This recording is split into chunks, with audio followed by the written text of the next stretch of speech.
স্কুলের পাশের গলিতে রুটি তরকার দোকানে লোকজনের ভিড়। সেই ভিড়ের জেরে রাস্তা দিয়ে চলাচল করা সমস্যা হয়ে দাঁড়িয়েছে। পার্কিং এর জেরে অবরুদ্ধ হয়ে পড়ছে রাস্তা। সামনেই শিলিগুড়ি গার্লস হাই স্কুল ও শিলিগুড়ি কলেজ রয়েছে। এতে যানজটে সমস্যায় পড়ছেন পড়ুয়ারা।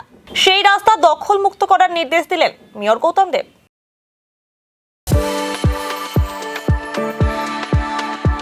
We are the dreamers, the achievers, and the leaders. Come, join us today.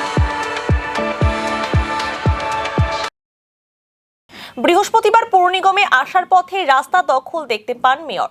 এরপরই পৌর নিগমের আধিকারিকদের নিয়ে সেখানে যান।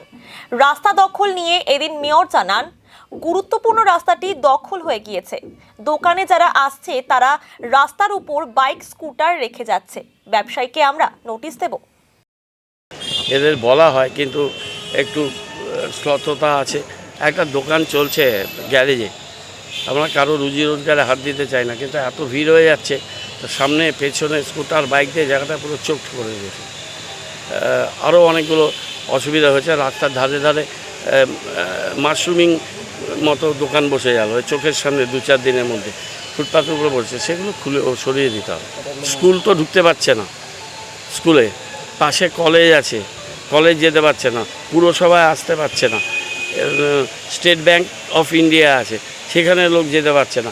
সুতরাং এখানে যদি 200-300 মানুষ এখানে খাওয়া দাওয়া করে, তাহলে তো যে আউটলেট করছে তাকে আরেকটা অল্টারনেটিভ জায়গা করতে হবে যেখানে লোকগুলো বসবে। রাস্তার উপরে বাসনপত্র ধুচ্ছে, তাদের স্কুটার বাইকগুলো রাস্তা অর্ধেক নিয়ে নিচ্ছে। ব্যবসা করছে ভালো, কিন্তু রাস্তাটাই তো নো ম্যানস ল্যান্ড হয়ে যাচ্ছে। এটা কীভাবে সম্ভব হবে এরকম একটা চালু রাস্তা? সেইটাকে আমি বললাম তাকে নোটিশ দেবো, 1 মাসের মধ্যে ঠিক না করলে উঠে যেতে হবে, কিছু করার।